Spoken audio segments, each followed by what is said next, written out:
Sporazum o saradnji 4 IKT klastera u Srbiji podrazumeva njihovo umrežavanje radi zajedničkog nastupa na inostranim tržištima. Saradnja Vojvođanskog IKT-net klastera iz Beograda, centralne Srbije i Niškog Nikata omogućit će ovim poslovnim udruženjima i strateško pozicioniranje na dinamičnom tržištu informacionih tehnologija. U povezivanju sa inostranim IT kompanijama i firmama pomažu im partneri iz Nemačke. Together Access is a private sector development project which for many years helps Serbian companies. Trudimo se da srpskim firmama koje su organizovane u klastere ili asocijacije i koje posluju u različitim sektorima, uključujući i IT, pomognemo u povezivanju sa nemačkim partnerima. Mi praktično povezujemo nemačku i srpsku IT industriju, organizujemo B2B razgovore i učestvujemo u istraživanju tržišta i izdavanju javnih publikacija. Zajednički nastup na inostranom tržištu, saradnja na projektima iz srodnih oblasti, stručna pomoć i usavršavanje samo su neke od beneficija koje će klasteri dobiti potpisivanjem ovog ugovora o saradnji.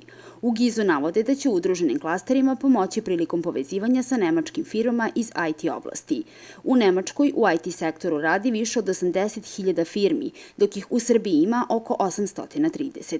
Pritom navode u oblasti informacionih tehnologija angažovano je 645.000 ljudi, dok je u Srbiji u ovoj delatnosti posao našlo svega 10.000.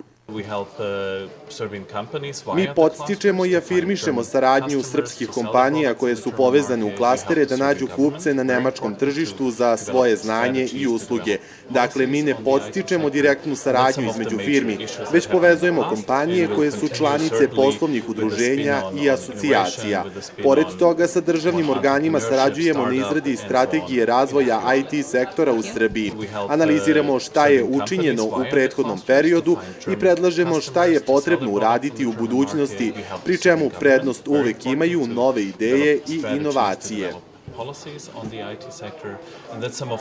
Nadležni u Ministarstvu privrede podsećaju da su prošle godine podržali ukupno 26 inicijativa u IT sektoru, a da je za ovu godinu za sve klastere u Srbiji planirano svega 8 miliona dinara.